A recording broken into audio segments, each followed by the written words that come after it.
Dear sisters and brothers, let me start with a very short story which I read several years ago, which will help me connect to what I want to share today. Once Lord Krishna was walking along with sage Narad, and they went to a village. This village was full of robbers, thieves, and bad people. So they invited him for lunch, and he had lunch, and they asked for a blessing. So Lord Krishna said, "May you all stay together in this place forever and stay united." Lord Narad was sort of perplexed. What kind of a blessing is he giving? Then they go to the next village, which is full of good people who have good intentions, people who do good acts. And they also call him to have food with them.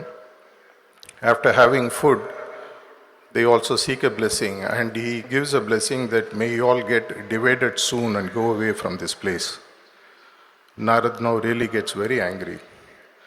What kind of a God you are? You are telling the thieves to stay united, and you are telling the good people to get divided.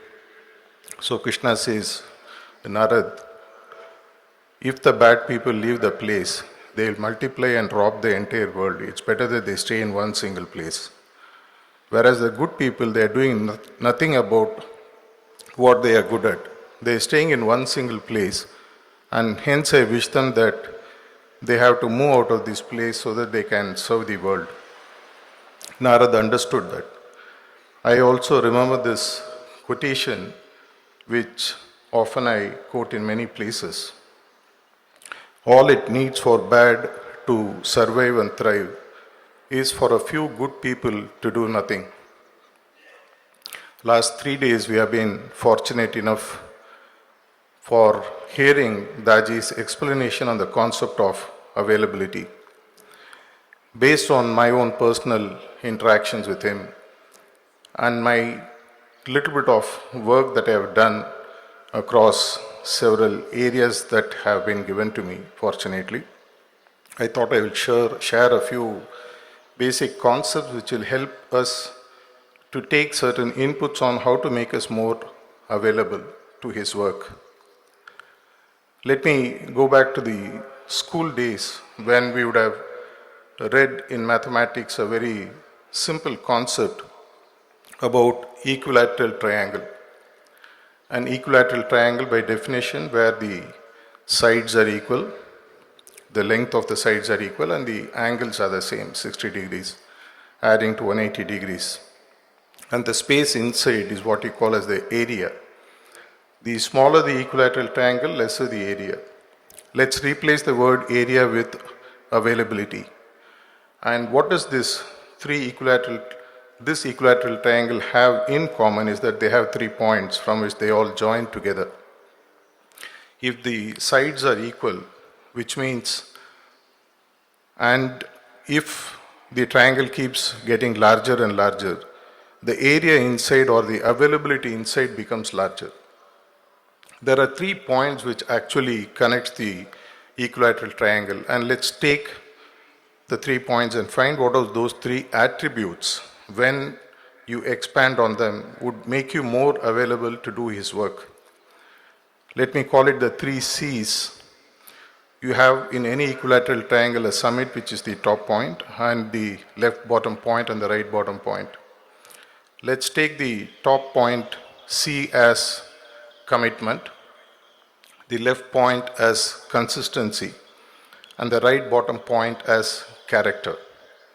And let's see how by combining these 3, we can make ourselves more and more available to his work, which is what he has been sharing in the last 3 days in the batch 1. If you look at the first C, which is at the summit, which you call it as the commitment. In life, we all know, for example, if you want to lose weight, you have to do a workout. If you work out once in 15 days or once in 30 days, you are only basically interested in your health, you are not committed. If you are seriously committed to health, you will go to the gym or do workouts or whatever is essential for a much longer time. Commitment is like putting a postal stamp to an envelope. Till the goal is reached, the stamp has to stay on the envelope. If it falls, in all probability, the envelope will land up in the dead letter post office. Likewise, we need to find what is that we need to be committed about. In my view, personal view, specifically having spent time with Chariji Maharaj and fortunately spending time with Daji since 93, one thing I've understood is commitment is to the goal. Once, many years back, Daji gave a talk here in this hall where he mentioned that set the goal in such a way that achieving that one goal, every goal in this world can be achieved. Which means what Maxim 3 tells us, set the goal as the highest. So commitment to goal is the first step that I would look at. The larger the goal, the larger the size of the triangle, and hence larger your availability. I do not know how many of you are familiar with my WhatsApp pin status, which I put several years ago. My goal, which I have taken, which people who are close to me will understand, is heartfulness must reach every home before I leave this planet. Once I set that goal, I have found miraculously in my own personal life that all the material sides, all the family side, everything else automatically has started falling in place. If you climb Mount Everest, which is 29,000 feet, in the first 500 to 1,000 feet, you will find all kind of rich minerals, diamonds and stuff like that. You will still be rich while you aim for the highest, which is the pinnacle or the top or the summit of the mountain. Likewise, when you set the goal as the highest, automatically what happens is there is a way in which grace and support from the highest level starts flowing. I have seen it in my personal life that when you do his work and set the goal as the highest, nothing becomes really impossible. When he gave the work of being the regional facilitator of Tamil Nadu about a year back, one thing that we all decided is we'll set the goal as the highest, which is like Tamil Nadu has 8 crore people. And we said that within about 2 to 3 years, we'll ensure that all these 8 crore people get to know about what heartfulness is. And if possible, take those 3 sittings and become heartfulness practitioner. To such an extent, you stop anywhere and ask anyone on the road, do you know about heartfulness? They will have to say yes. They might not be practicing, but they will at least say yes. This is also one of the messages recently Daji gave. Go ahead and tell the people it's there. Whether they practice or not, we'll come to that later. When we set that as the highest goal, then normally what happens is you tend to give your best. And that increases the size of the triangle from the top side. But only the top side is going to increase, the bottom 2 sides don't increase. It won't be an equilateral triangle, which means the area or the availability becomes lesser inside. So let's look at the other 2 C's and how it will contribute for us to increasing our availability. The availability conundrum is something that is not a static state. It keeps changing, it keeps getting better and better and better. As you become more and more progressive in your thinking, in your need to contribute to the message that he wants to spread, you will find that automatically the commitment levels keep going up. And the other C that I spoke about, the second one, is the consistency. The consistency is what takes you to the goal. Commitment lets you make a start. Commitment to a goal lets you define what your goal is, but it is the consistency. Way back in 2015, I remember the series of talks that Daji gave in Manapakam, where he spoke about the importance of automatism. When you make something automatic, you automatically ensure that it is aligned to your goal. And when there is a goal alignment, you tend to become more consistent. If you are not consistent, there is no way you can make your availability better to his work. Consistency also boils down to a very simple thing about managing your time. As Daji said in his talk, when you are available to everything, you are available to nothing. If you really look at consistency, I would look at the kind of habits we have. We all have 24 hours in a day. Take those 24 hours, leave about 6, 7, 8 hours that you spend on sleeping or taking or recuperating. The rest 15, 16, 17 hours is available to us to do what we choose to do. Many years back, I remember 2016 or 17, Daji beautifully mentioned that it is the choices that lets you manage your time and how you contribute to the mission.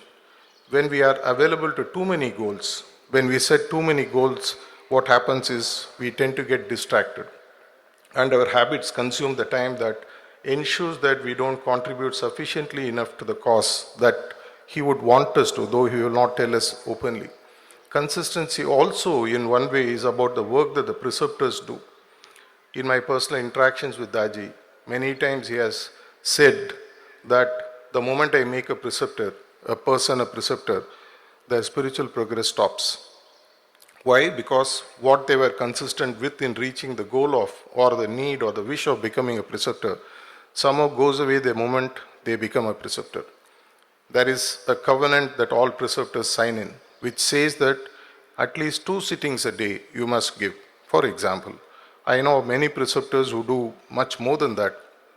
In one of the recent conversations we were having, and this was about 2-3 years ago, we were having a conversation around the contribution of preceptors to the cause of spreading heartfulness.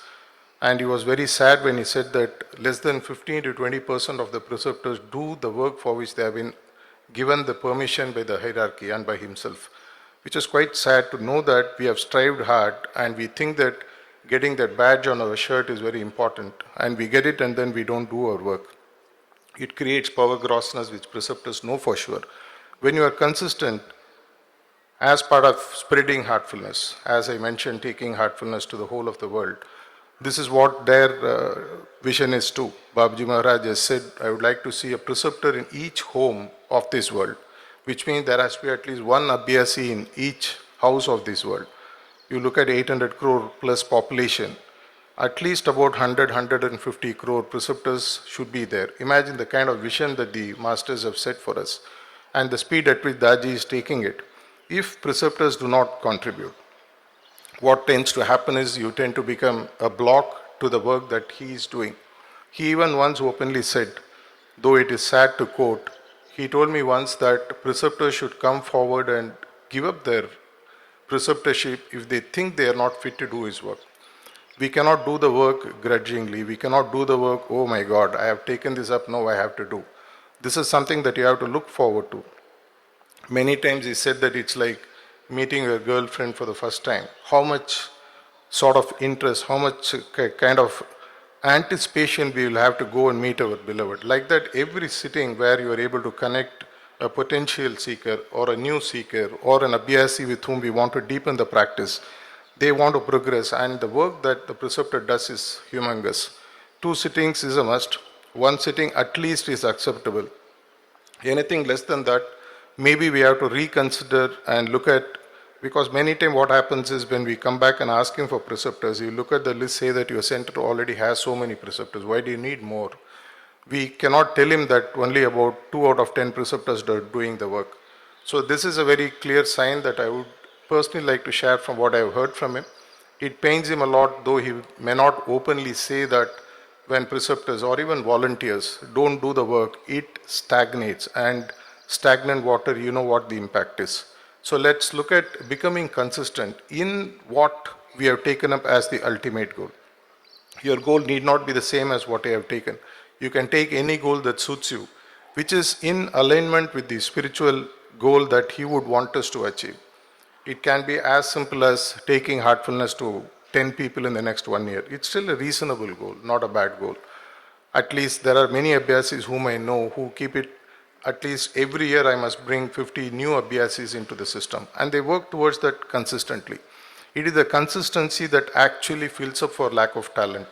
People who are teachers will know that even if you don't have talent, if you are repeatedly being consistent, somehow, as they say that when an ant runs over a stone consistently, it still tends to break the stone. Likewise, our consistency automatically draws the grace. I personally know that I lack talent in many areas, but by just being consistent in my commitment to the goal that they want us to achieve, This is the same kind of a feeling that we have managed to bring in, at least in the volunteers and preceptors and functionaries in Tamil Nadu. This is something, if it can be duplicated. I can't say that we have done it in full, but we have made a beginning.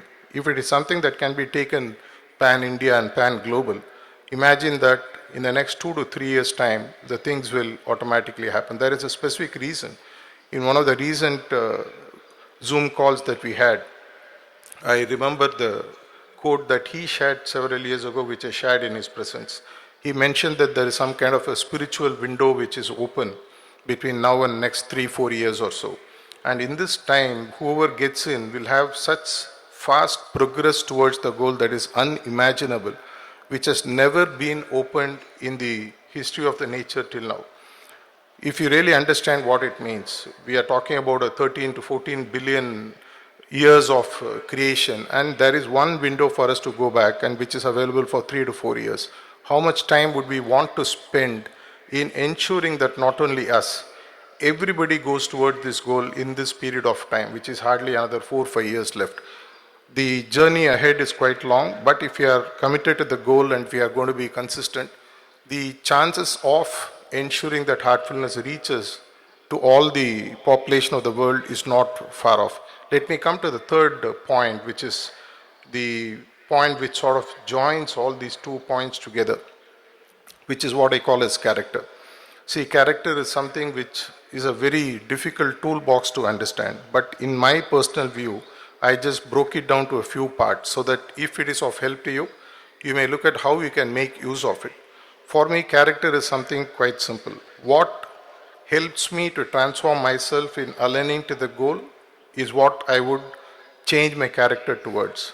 Whatever is not helpful, I would drop off. Let me explain it with a couple of examples.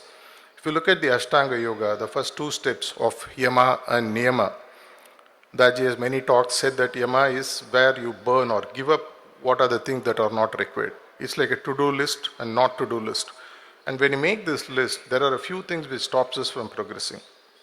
As he painfully mentioned in his talk, we even tend to question the wisdoms of the masters. We even tend to question the choices that they make. We even tend to question why is master saying like this? Why is he talking only to so and so and things like that. When you look at Niyama or Yama for that matter, I would only look at 2 things that we need to burn, which very clearly boils down to 2 biases that we are all born with and we continue to grow. The first is what we call as the cognitive bias. The second is what I would call as the emotional biases. Cognitive biases, if you do a Google search, you'll find there are more than 50 to 60 cognitive biases you will find. If you can start giving a cognitive bias, basically comes from our ability to think. Instead of discriminating, we just think and prejudge and then jump into certain suicidal well from out of which we are never able to walk out of. If we are able to introspect, which is what dharana and pratyahara is about, and give up those cognitive biases. Emotional biases are our tendency to connect with people we know, the tendency to hate people we don't like, the tendency to discriminate people based on color, religion, caste, sex, and things like that. Fortunately for humans, we all know what our cognitive and emotional biases are. If we ensure that we lighten the burden of our journey towards the goal that he wants us to, please ensure that you burn those biases, which is the Yama part. If you look at the Niyama part, it is about a few to-do list. Let me give a very simple thing for volunteers or abhyasis who would like to participate in this great journey of heartfulness throughout this world. To start with, set aside 15-20 minutes a day, a fixed time, which will bring an automatism.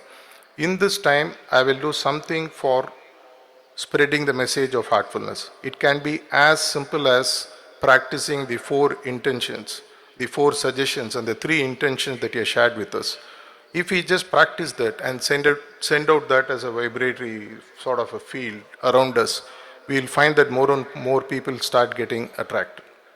Because many times when people speak about character, this question has come up in several discussions I've had with volunteers. When Daji says character formation, does it mean we don't have character? It's not that. Character formation is the first step. From character transformation is what we move into.